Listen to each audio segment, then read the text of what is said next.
전에서 다시 한번 우리가 찬양하고 우리의 마음을 하나님께 드림에 있어서 우리가 한 마음으로 모이게 된 것을 주님의 이름으로 축복합니다.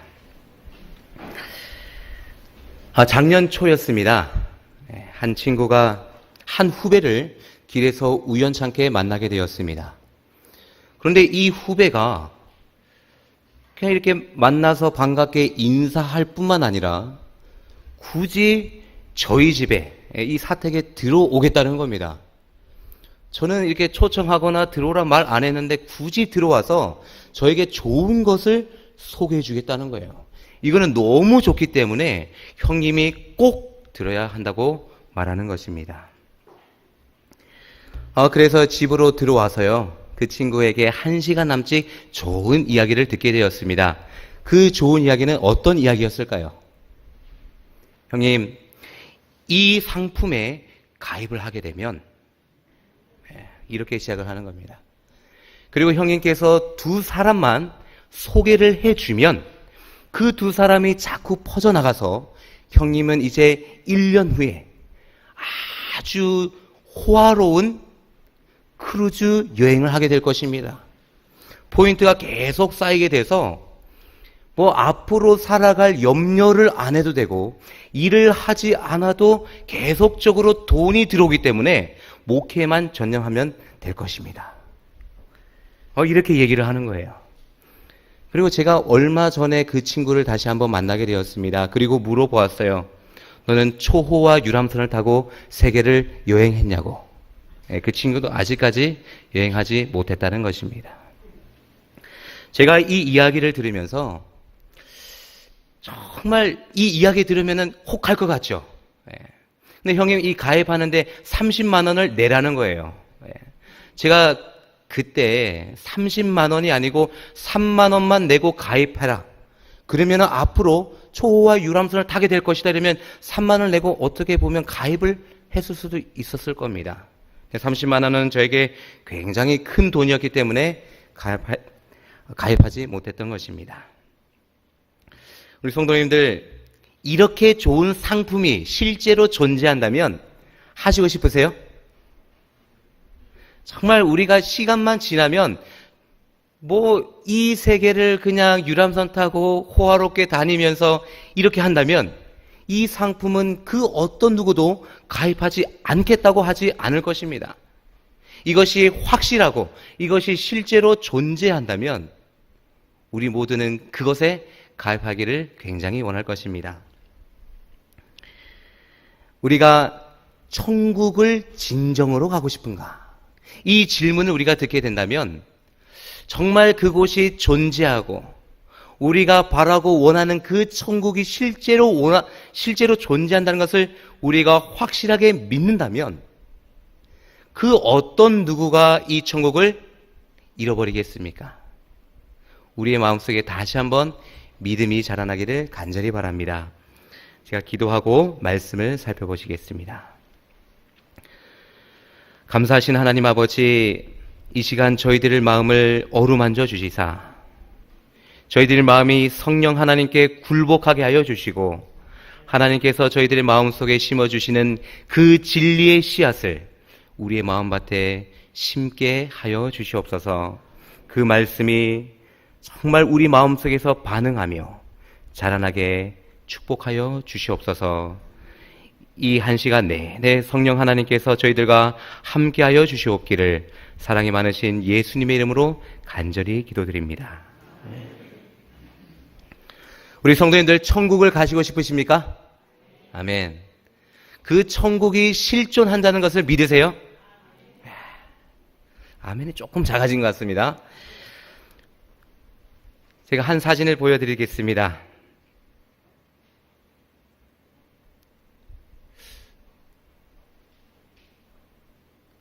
그 사진이 없어졌네요. 1987년인가요? 어느 한 허블 망원경을 가지고 있는 천체 탐험가가 사진을 딱 찍었습니다. 근데 그 사진을 찍었는데 여기서부터 30억 광년이 떨어진 그 하늘, 그 도성을 찍었다는 거예요.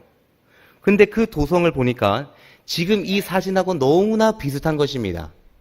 그것이 허블 망원경에 1987년도 신문에 이렇게 나와 있는 것을 제가 발견하게 된 것입니다.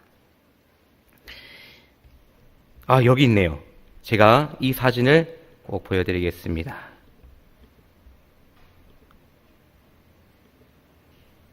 네, 보이시죠? 이 검은 이곳에 보면 지금 반짝반짝 빛나고 있는데 이것이 아까 본 그 천국의 모습과 너무 흡사해서 1987년 2월 17일자 신문에 이렇게 나와 있는 것입니다. 이 허블 망원경으로 찍었다는 것이에요.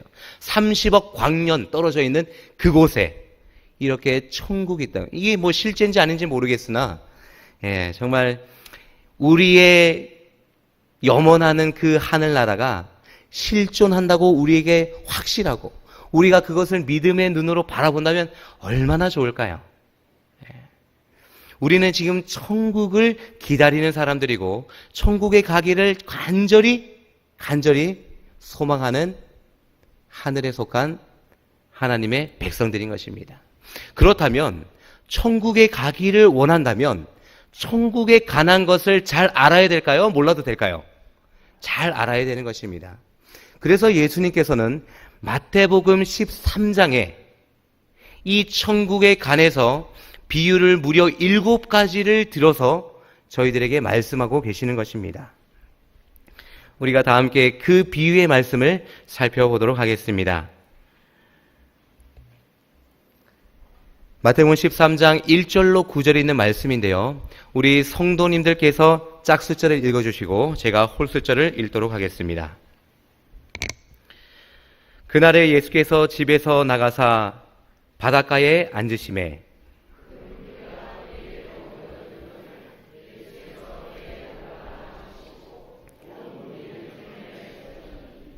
예수께서 비유로 여러 가지를 저에게 말씀하여 가라사대 씨를 뿌리는 자가 뿌리러 나가서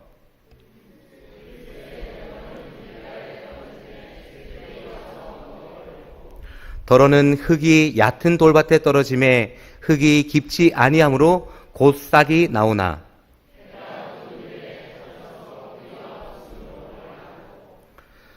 더러는 가시떨기 위에 떨어짐에 가시가 자라서 기운을 막았고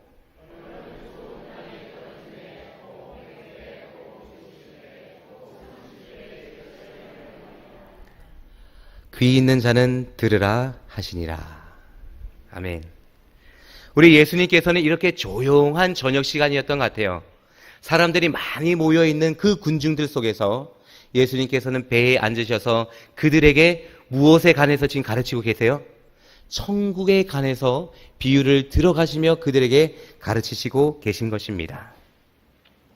이 마태복음 13장에는 천국에 관한 비유가 무려 7가지가 나와 있는 것입니다.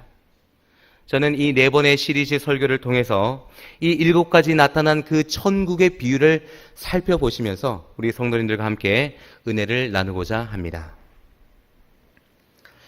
예수님께서는 지금 천국에 관해서 천국은 이런 자의 것이니라 이렇게 말씀하시면서 비유로 말씀하십니다. 근데 예수님께서는 직접적으로 말씀하셔도 괜찮으실 텐데 왜 비유를 통해서 말씀하셨을까요? 이것은 실물 교훈에 이렇게 기록하고 있는 것입니다. 예수님께서 그 사람들에게 비유로 말씀하신 첫 번째 이유. 저는 어렸을 때 이렇게 설교를 들을 때요, 목사님께서 예화를 많이 들어주신 것을 굉장히 좋아했습니다. 왜냐하면 이 예화는 듣기 좋고 편하고 또 그리고 재미가 있어요. 다른 성경 이야기보다 재미가 있었던 것 같습니다. 그래서 목사님들이 예화를 많이 들어주시는 그 설교가 최고의 설교로 저는 그렇게 생각하고 있었던 것입니다. 마찬가지로 예수님께서는 주의성이 없는, 그래서 집중하지 못하는 그 사람들에게 집중시키기 위해서 비유를 들어서 말씀하시는 것입니다. 우리 성도님들께서는 집중을 잘 하시는데 이 좌측에 앉아있는 우리 학생들 또 혹은 또 청년들이 때로는 집중을 못할 수가 있어요. 이러한 사람들에게 예수님께서 집중력을 끌어들이시기 위해서 뭐를 드셔서 말씀하시는 것입니까? 비유를 들어서 말씀하시는 것입니다. 그리고 두 번째 이유는 이 예수님께서 이 청중들이 아직도 진리를 받아들이지 못하거나 그것을 이해할 준비가 되어 있지 않은 청중들에게 이 하나님의 말씀을 전하기 위해서 쉽게 이해할 수 있도록 비유를 들어서 말씀하셨다라는 것입니다. 그리고 세 번째 이유가 있습니다. 비유를 들어서 말씀하신 세 번째 이유. 이 군중들 가운데는 누가 있었을까요? 바리새인들이 있었어요. 제사장과 랍비가 있었어요. 서기관과 장로들이 있었습니다. 헤롯 당과 관원들이 있었어요. 그리고 세상을 사랑하는 자가 있었고 완고한 사람들이 있었어요. 그리고 이 세상의 최고가 되고 싶어하는 야심가들이 있었습니다. 그 사람들에게 예수님께서 진리를 그대로 전하신다면 어떻게 될까요? 예수님께서는 그 자리에서 그 사람들에게 뭐에 맞아요? 돌에 맞을 수밖에 없는 그러한 상황인 것입니다. 그렇기 때문에 그 세상을 사랑하고 완고하고 그러한 사람들을 위해서 예수님께서는 비유로 말씀하신 것입니다. 그러한 사람들은 깨닫지 못하는 것입니다. 예수님께서 이렇게 말씀하신 그 천국에 관한 비유, 그 비유들을 통해서 우리 성도님들과 함께 은혜를 나누고자 합니다. 자, 이 농부가 무엇을 뿌리기 위해서 성에서 나갔습니까? 씨를 뿌리기 위해서 나갔어요. 이것은 비유입니다. 그렇죠? 그렇다면 이 농부가 뿌리는 씨앗은 무엇일까요? 예? 하나님의 말씀. 그렇습니다. 이 모든 말씀은 지금 실물 교훈에서 비롯된 것을 성도님께 말씀드립니다. 실물 교훈 34페이지는 이렇게 기록합니다. 그리스도께서는 농부가 밭에 뿌리는 씨를 통하여 우리가 복음의 씨, 곧 파종되면 패역한 사람들을 다시 하나님께로 돌아오게 할 수 있는 그 씨를 뿌리셨다는 거예요. 어떻게 해요? 그 씨가 뿌려져서 그 씨가 자라나서 그 씨가 열매를 맺으면 어떻게 된다고요? 패역한 사람들, 이 패역한 사람들을 누구를 지금 가리키고 있을까요? 우리 모두를 가리키고 있는 것입니다. 사람들이 이 씨가 마음밭에 뿌려져서 자라나면 어떻게 되는 것입니까? 다시 이 사람들이 하나님께로 돌아오게 할 수 있는 그 씨, 그 씨가 하나님의 말씀이요, 그 씨가 진리인 것입니다. 그 진리를 지금 뿌리고 있는 거예요. 근데 저희들이 읽은 그 본문의 말씀을 보니까 마음밭이 네 가지가 나오는데 어떤 밭이 있습니까? 길가밭이 있어요. 돌밭이 있습니다. 그리고요, 가시덤불에 떨어진 그 밭이 있어요. 그리고 옥토, 좁은 밭이 있습니다. 이 바리새인들은 이것을 듣고 예수님께서 아하, 이런 말씀을 하시는구나 대략적으로 깨달았다고 실물교훈은 기록하고 있는 것입니다. 이 사람들이 이것을 듣고는 깨달았어요. 그런데 이 사람들은 이 깨달은 것을 완전히 이해하지 못했는데 왜 완전히 이해하지 못했을까요? 왜냐하면 이 사람들이 그들이 듣고자 하는 말씀이 아니었기 때문에 이 말씀을 이해하기를 거부하였다라고 실물교훈은 기록하고 있는 것입니다. 듣기는 들었어요. 그런데 이해는 그 말씀을 받아들이기를 거부하는 것입니다. 이 똑같은 말씀을 듣고 제자들도 아리송하게 되었어요. 예수님께서 이 비유를 말씀하시는데 그 말씀이 명확하지 않은 것입니다.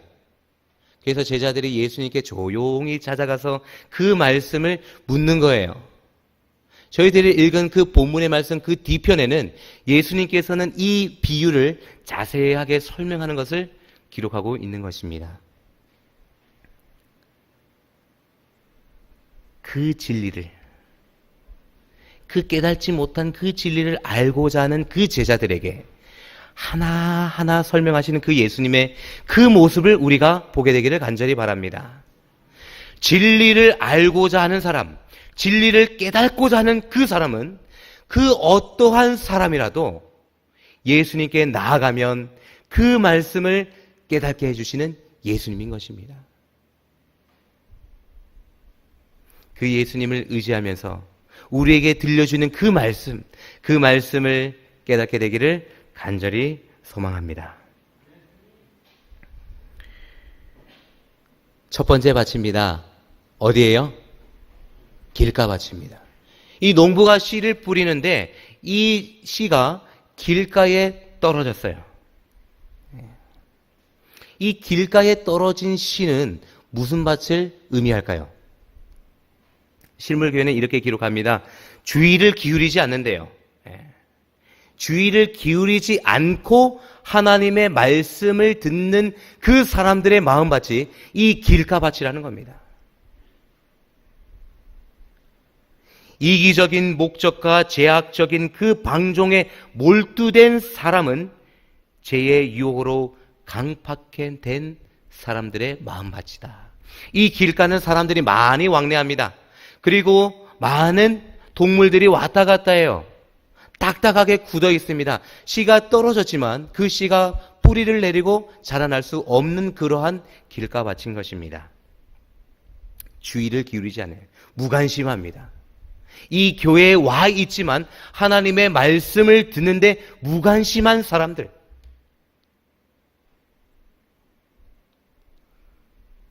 우리 모든 성도님들 이 말씀에 집중하게 되기를 간절히 바랍니다. 무관심한 사람들. 제가 이제 10대의 방황을 마치고 20대 초에요. 어떻게 교회에서 반주를 할 수 있는 그러한 봉사의 직분을 맡았습니다. 우리 화요일날 서정이가 열심히 이렇게 반주 연습을 하는데요. 저도 이 반주를 잘 못하잖아요. 그래서 얼마나 연습을 많이 했는지 모르겠습니다. 시간 날 때마다 연습을 하고. 그래서 어느 날이었습니다. 집에 아무도 없을 때 제가 피아노 연습을 계속 이렇게 하고 있었어요. 거기에 몰두해가지고 저녁이 되었고 집에 식구들이 들어오는데 저는 전혀 몰랐어요. 그냥 피아노만 계속 치는 겁니다. 그리고 뒤돌아봤을 때 식구들이 들어와 있는 것을 보고 저는 깜짝 놀랐어요. 언제 들어왔냐고. 인기척을 하고 들어와야지 어떻게 그냥 들어왔냐고. 제가 그 연습에 몰두해 있을 때, 집중하고 있을 때 옆에서 누가 왔는지 무엇을 하는지 전혀 알 수 없었던 것입니다. 이것을 반대로 우리가 진리에 우리가 집중하고 있다면, 우리가 진리에 몰두하고 있다면 이 세상에 어떠한 일이 일어난다 할지라도 우리는 우리의 주의를 빼앗기지 않을 것입니다. 그런데 이 길가에 떨어진 이 사람들의 이 마음은 어떤 마음이냐면 하나님의 말씀이 선포되고 하나님의 그 진리의 씨앗이 떨어졌지만 그 진리의 씨앗에 전혀 무관심한 거예요. 왜냐하면 이 사람들의 마음은 다른 곳에 집중되어 있기 때문입니다. 다른 것에 이 마음이 다 빼앗겨 있기 때문에 하나님의 말씀이 들어올 자리가 전혀 없는 거예요.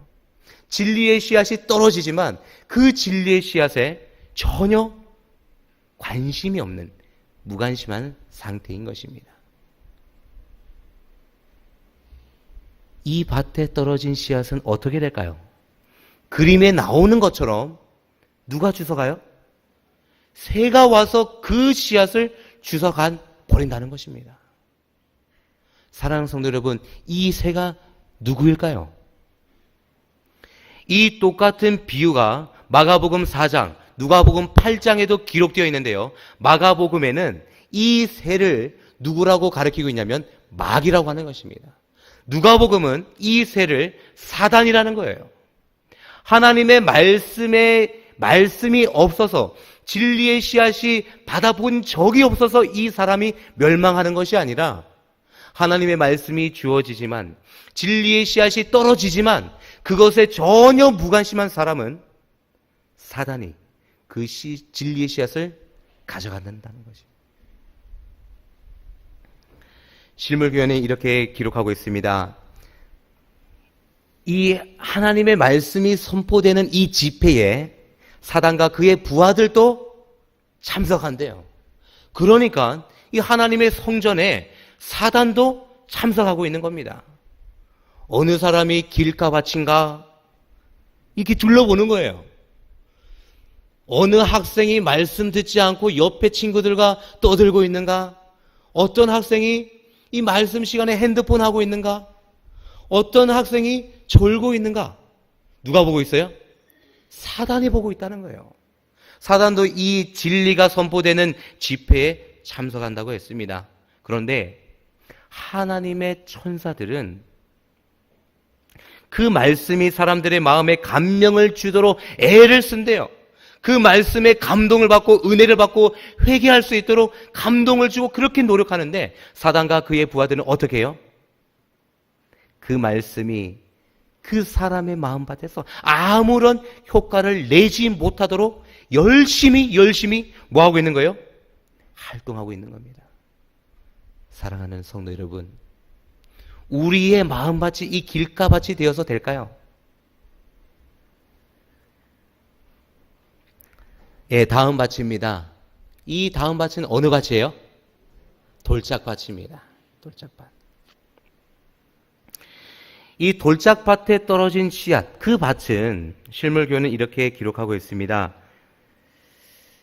민노라고 공언하는 사람들 중에 많은 사람들이 이 돌밭 청중이다. 예. 그러니까 이 교회에 나와 있는 하나님을 믿는 그러한 많은 백성들이 어떤 마음을 가지고 있어요? 이 돌짝밭의 마음을 가지고 있는 것입니다. 그런데 이 돌이 뭘까요? 이 밭에 지금 박혀있는 이 돌들이 뭘까요? 실물교는 기록하기를 이기심, 욕심, 그러하는 거라고요. 이 선천적인 이기심이 땅속에 깔린 바위처럼 깊숙하게 그 밭에 박혀져 있기 때문에 진리의 씨앗이 떨어져서 그것이 싹이 나고 뿌리를 살짝 내리지만 그 뿌리가 깊습니까? 깊지 못합니까? 깊지 못함으로 요즘처럼 이렇게 뜨거운 햇빛이 내리칠 때는 어떻게 해요? 즉시로 말라서 죽는 것이에요. 즉시로.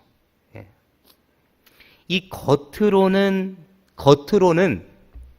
식물인 것처럼 보이지만,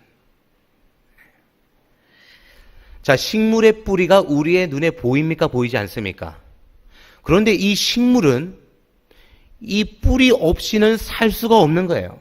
우리의 보이지 않는 그 뿌리가 땅속 깊이 박혀 있어야 그 밑에서부터 수분과 영양분을 공급받아서 이 식물 각 부분에 영양분을 보내줄 수 있는 것입니다. 그래서 이 식물이 건강하게 자랄 수 있는 것이에요. 마찬가지로 이 영적 생명도 마찬가지라는 겁니다. 우리의 눈에는 믿음이 보이지 않아요. 제가 가지고 있는 믿음, 우리 성도님들이 가지고 있는 이 믿음이 보이지 않습니다. 그렇죠? 보이지 않지만 이 믿음이 작용해야 된다는 겁니다. 진리의 씨앗이 그냥 떨어져서 그것이 그냥 발하고 그것으로 끝나는 것이 아니라 우리의 눈에 보이지 않지만 이 믿음이 이 진리의 씨앗과 작용을 해야 된다는 것입니다.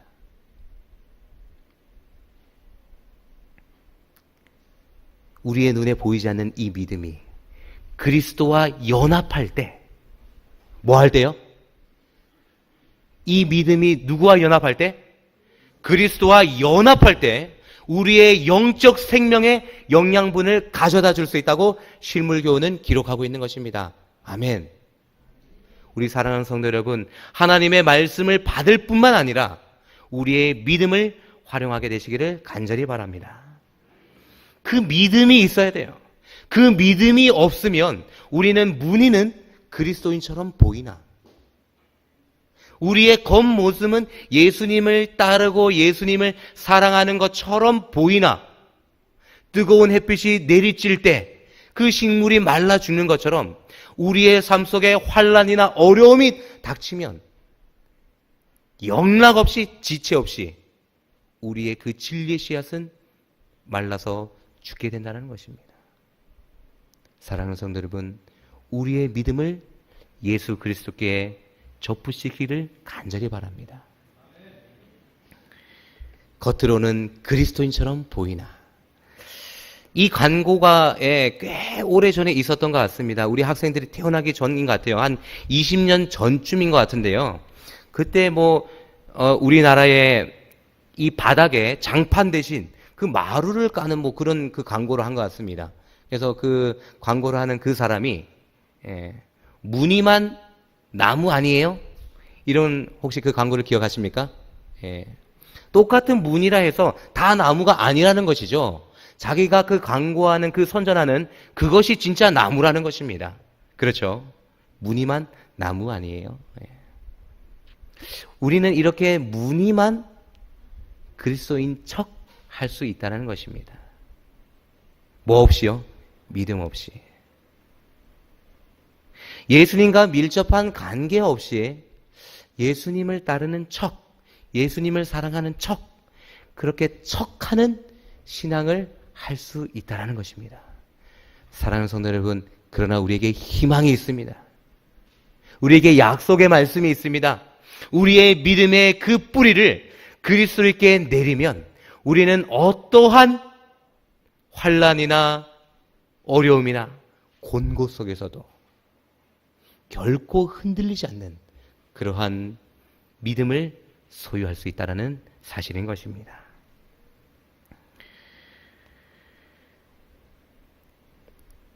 다음은 가시떨기에 떨어진 씨앗입니다.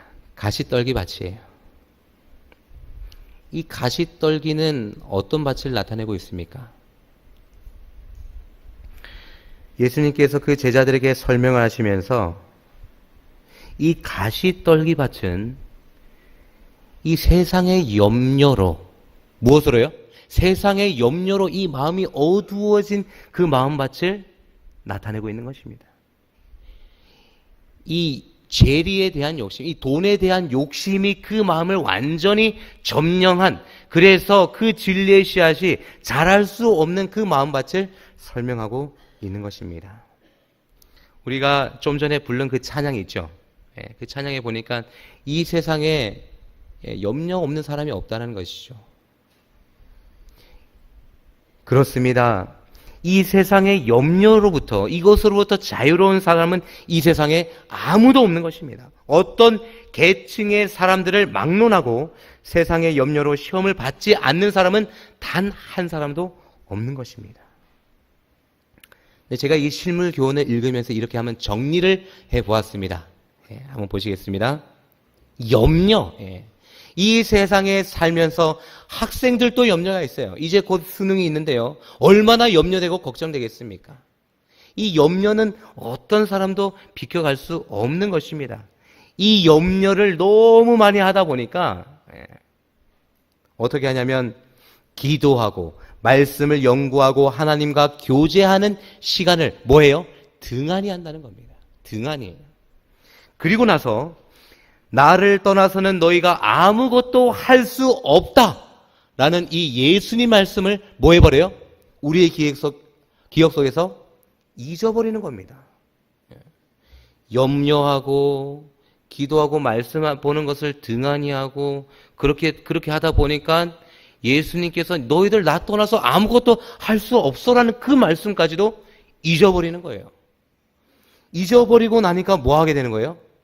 우리의 이 심령 속에 은혜가 결핍되는 겁니다. 은혜가 결핍되니까 또다시 우리는 더 깊은 염려 속에 빠져든다라는 것이에요. 계속적으로 이것이 순환되는 겁니다. 염려하고 등한히 하고 잊어버리고 은혜가 결핍되고 더 큰 염려를 하게 되고 계속적으로 이러한 것들이 우리의 생활 속에서 반복적으로 일어난다는 것이에요. 제가 이 말씀 가운데 이런 것이 있었어요. 아무리 다른 사람을 위해서 봉사하는 사람이라 할지라도 이 말씀을 읽으면서 저의 모습이 떠올랐습니다. 이 목회를 하면서 이 성도님들을 섬기는 일이고 이 교회를 섬기는 일이지 않습니까? 아무리 다른 사람을 위해서 봉사하는 사람이라 할지라도 기도와 말씀을 등한히 한다면 바쁘다고 그 기도와 말씀을 등한히 한다면 그 사람은 이 하나님의 은혜가 결핍되어서 곧 죽게 될 것이다. 이 여름이 되다 보니까 많은 행사들이 있습니다. 그 행사들에 투입돼서 여러 가지 일들을 한다는 핑계로 요즘 저의 모습이 딱 이런 모습이에요. 기도하는 것을 등한히 하고 말씀 보는 것을 등한히 하고 성도님 앞에서 이 부끄러운 고백을 할 수밖에 없습니다. 그러니까 저의 생활이 어떻게 될까요? 하나님의 은혜로 충만하게 젖어야 되는 이 심령이 하나님의 은혜가 없습니다. 하늘로부터 내려오는 그 축복이 내 마음속에 거하지 못해요. 나누어 줄 게 없습니다. 그러니까 저의 심령은 더 말라가고 더 메말라가는 그런 경험을 하게 되는 것입니다. 사랑하는 성도 여러분, 우리의 마음속에 염려가 있다면 그 염려 또한 하나님께 내려놓고 우리가 주님 앞에 무릎 꿇게 되기를 간절히 바랍니다. 우리의 마음속에 다른 사람들에게 내비치지 못하는 그러한 염려와 걱정으로 짓눌려 있다면 우리의 그 무거운 짐도 져주시겠다고 약속해 주신 그 예수님께 나아가서 우리의 마음을 다 아뢰시게 되기를 간절히 바랍니다. 그때 하늘의 축복이 우리의 심령에 가득 채워질 것이기 때문입니다. 사랑하는 성도 여러분, 염려, 등한, 잊음, 은혜 결핍, 이 모든 것들이 우리의 마음 가운데서 사라지게 되기를 이 시간 기도드립니다. 다음에는 착하고 좋은 마음이에요. 착하고 좋은 마음. 이 착하고 좋은 마음은 어떤 마음일까요? 착하고 좋은 마음은 제가 성도들에게 여쭙겠습니다. 죄가 없는 마음, 깨끗한 마음, 그런 마음입니까? 이 착하고 좋은 마음, 예수님께서 지금 마지막으로 말하는 그 옥토에 뿌려지는 그 옥토 있잖아요. 그 마음밭은 어떤 마음밭을 우리에게 말해주고 있을까요? 죄가 없는 밭이에요? 정말 착하고 좋은 밭입니까? 어떤 밭을 지금 말하고 있는 걸까요? 근데 예수님께서 이 땅에 오신 것은 우리가 기억해야 됩니다. 의인을 부르러 온 것이 아니고 누구를 부르러 오셨어요? 죄인을 부르러 오셨다라는 거예요. 이 마음밭이 죄가 없고 깨끗한 그런 마음밭을 생각하시면 안 되는 것입니다. 제가 이 사진을 준비했는데요. 제가 올 초에 우리 김지철 성도님, 우리 집사님 밭에 가서 무를 뽑은 그런 기억이 있습니다. 성도님, 이 밭이 좋은 밭인가요? 우리 성도님께서는, 우리 집사님께서는 보니까 밭에서 일하실 때는 신발도 안 신고 일하시더라고요. 맨발로. 얼마나 그 농사일을 열심히 하시는지 모르겠습니다. 이 밭이 좋은 밭이에요? 좋은 밭이랍니다.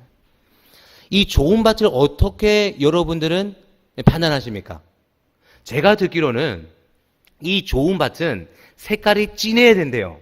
그 밭에 거름을 많이 부어서 거름 색깔이랑 비슷한 밭이 좋은 밭이라는 겁니다. 맞습니까? 이 좋은 밭은 과연 그러면 어떤 밭일까요? 착하고 이 좋은 마음, 죄가 없는 마음일까요? 어떤 마음이 착하고 좋은 마음일까요? 실물교훈은 이렇게 기록합니다. 성령의 역사에 자신을 굴복시키는 자는 마음이 착한 자이다. 어디의 역사예요? 성령의 역사에. 오늘도 하나님께서는 성령 하나님을 우리에게 보내주셔서 우리의 마음 문을 두드리십니다. 우리의 마음에 역사하고 계세요. 그 역사에 뭐하는 사람? 굴복하고 순종하는 그 사람은 착한 마음이다. 그것이 옥토다. 그는 자기의 죄를 고백하고 하나님의 자비와 사랑의 필요를 느끼는 자이다. 그는 진리를 알고자 하고 그것을 순종하고자 하는 진정으로 열망하는 자이다. 착한 마음은 믿는 마음이며, 어떤 마음이요? 믿는 마음이며 하나님의 말씀에 대한 믿음을 가진 마음이다. 믿음이 없으면 하나님의 말씀을 받을 수가 없다. 하나님께 나아가는 자는 반드시 그가 계신 것과 또한 그가 자기를 찾는 자들에게 상 주시는 이심을 믿어야 할지니라. 아멘. 이런 사람이 말씀을 듣고 깨달는 자이다. 아멘. 이 말씀을 듣고 그 말씀과 함께 하시는 그 성령의 역사에 굴복하고 우리가 순종하고 그 말씀을 따라가고자 열망하는 그 마음이 어떤 마음이요? 옥토라는 것입니다. 좋은 밭이라는 거예요. 그 마음밭은 하나님의 진리의 씨앗이 똑같이 떨어진다 할지라도 싹이 나고 뿌리가 내리고 자라나고 열매를 맺는다는 것입니다. 100배, 60배, 30배의 그 결실을 맛볼 수 있다는 것입니다. 아멘. 사랑하는 성도 여러분, 우리가 어떤 마음밭에 그 하나님의 진리의 씨앗을 심어야 할까요? 우리의 마음속에 이기심을 버려달라고 우리 하나님께 열렬히 구합시다. 우리 마음속에 재물에 대한 욕심이나 세상에 대한 온갖 염려로 어두워져 있다면 그 모든 것들 주님께서 책임져 주시라고 우리가 간구의 기도를 드리십시다. 사랑하는 성도 여러분, 우리가 이렇게 네 가지의 마음밭을 살펴보았습니다. 우리의 이 마음은 그 어떤 마음밭에 지금 속해 있을 겁니다. 이 말씀을 듣고 뜨끔하시는 분도 계실 거예요. 어떤 분은 이 말씀을 듣고 찔리는 분도 계실 겁니다. 그러나 사랑하는 성도 여러분, 이 말씀은 우리를 낭망시키고 실망시키는 그런 말씀이 아닌 것입니다. 만약에 내 마음밭이 아직도 길가밭이라면, 내 마음밭이 아직도 돌짝밭이라면, 내 마음이 아직도 가시떨기 그 밭이라면 우리 하나님께 이 은혜 시간에 간구합시다. 주님, 하나님의 그 진리의 씨앗이 우리를 변화시키고 다시 하나님께로 이끌어주는 그 진리가 우리 마음속에서 자랄 수 있도록 옥토를 만들어 달라고 농부 되신 그 예수님께 간구하지 않으시겠습니까? 이 진리의 말씀을 똑같이 들은 그 바리새인과 제사장과 간원과 헤롯 당과 세상을 사랑하는 사람들, 야심가들, 그러한 사람들은 이 말씀을 듣고 전혀 깨달지 못했습니다. 그 말씀을 이해하지 못했어요. 왜냐고요? 이 사람들은 자기들이 듣고 싶어하는 말씀을 들은 것이 아니기 때문인 것입니다. 그 사람들은 이 예수님을 기다린 것이 아니에요. 정복자로서 이 땅의 왕으로 오셔서 그들을 위해서 왕국을 세워주시고 그들이 진짜 살 수 있는 정말 강대국을 만들어줄 수 있는 그러한 정복자 메시아를 기다리고 있었기 때문입니다. 그러니 이렇게 시덥지 않게 농부 얘기하고 씨앗 얘기하는 이 예수님의 말씀을 전혀 이해할 수 없었던 것입니다. 사랑하는 성도 여러분, 그러나 그곳에 있는 정말 하나님의 나라를 기다리는 사람, 정말 이 죄의 왕국에서 해방되기를 원하는 그러한 사람들은 이 예수님의 말씀을 완전히 이해했다는 사실입니다. 이 진리의 씨앗을 예수님께서 심으로 이 땅에 오셨다라는 거예요. 이 씨 뿌리는 자의 비유에 이어서 그 다음에 나오는 비유는 어떤 비유일까요? 가라지의 비유입니다. 가라지의 비유. 이 밭에 씨앗을 뿌렸어요. 그런데 뿌리는데 이 밤에 도적이 와서, 원수가 와서 그 밭에 안 좋은 가라지의 씨앗을 뿌린 것입니다. 그러면 이 좋은 씨앗을 뿌린 사람은 누구일까요? 우리가 다 잘 알듯이 예수님이에요. 예수님께서 이 땅에 씨앗을 뿌리러 오셨다는 사실입니다. 그러나 우리의 마음속에 가라지를 심는 또 그 사람이 있어요. 누구예요? 사단이 와서 우리가 이 진리의 씨앗을 심어놓은 이 밭에 자꾸 가라지 씨앗을 뿌리는 것입니다.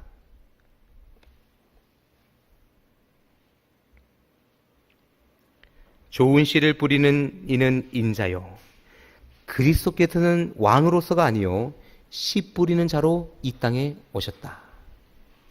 나라를 뒤집어 엎으려 하심이 아니요 씨를 뿌리기 위하여 오셨다. 많은 사람들이 이 씨를 뿌려 오신 그 예수님을 받아들이지 못했던 것입니다. 왜냐? 정복자를 원했기 때문에. 이 세상을 뒤집어 엎을 그런 왕을 원했기 때문에 씨를 뿌리러 오신 이 예수님을 받아들이지 못하고 십자가에 못 박았다는 사실을 우리는 기억해야 할 것입니다. 이 씨 뿌리는 자의 비유는 우리가 초반에 읽어본 것처럼 이 농부가 씨를 뿌리기 위해서 나갔다고 하였어요. 이 중동 지방에는 도적들이 많고 강도들이 많았기 때문에 사람들이 이 성 안에 모여 살았습니다. 그리고 밭으로 일하러 나갈 때는 낮에 이 성 밖으로 나가서 씨를 뿌리고 수확을 하고 그런 일들을 하였던 것입니다.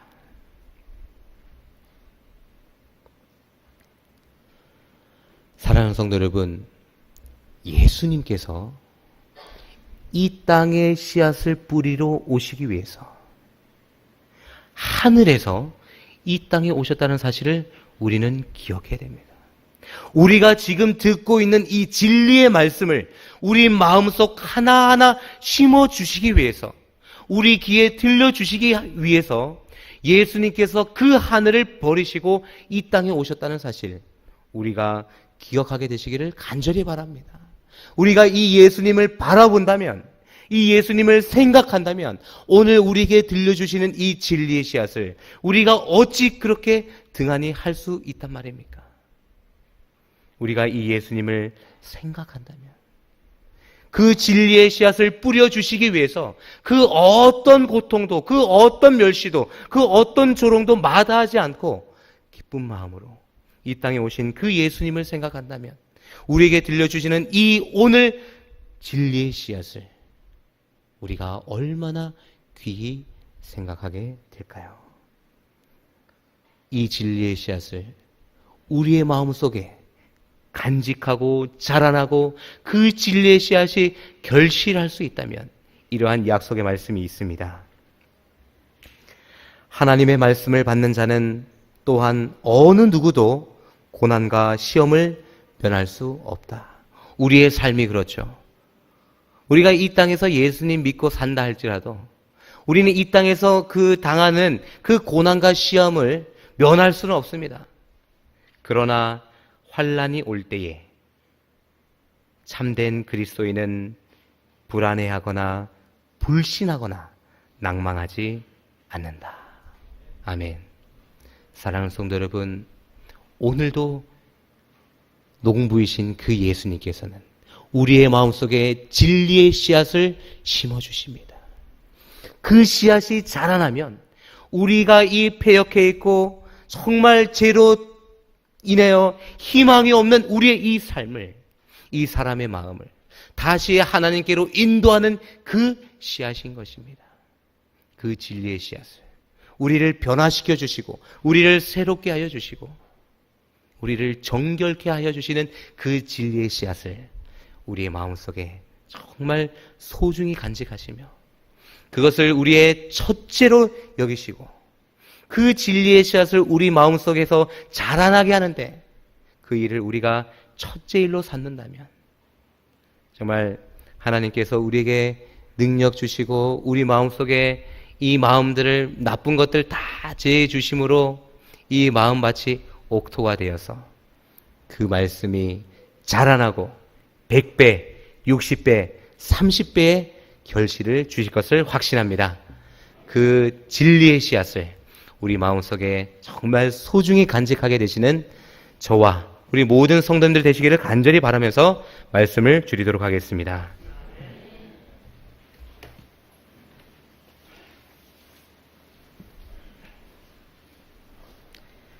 마치는 찬미는 173장입니다. 이 찬미 후에 목사님 기도 인도하시겠습니다. 173장입니다. 다 함께 일어나서 부르겠습니다.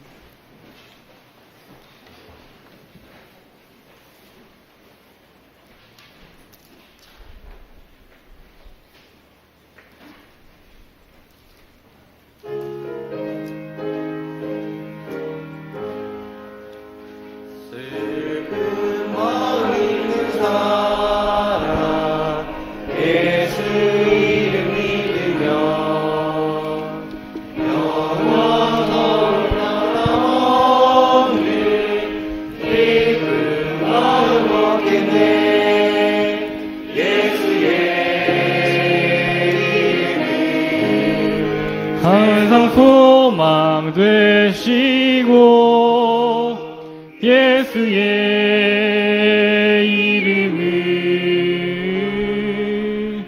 하늘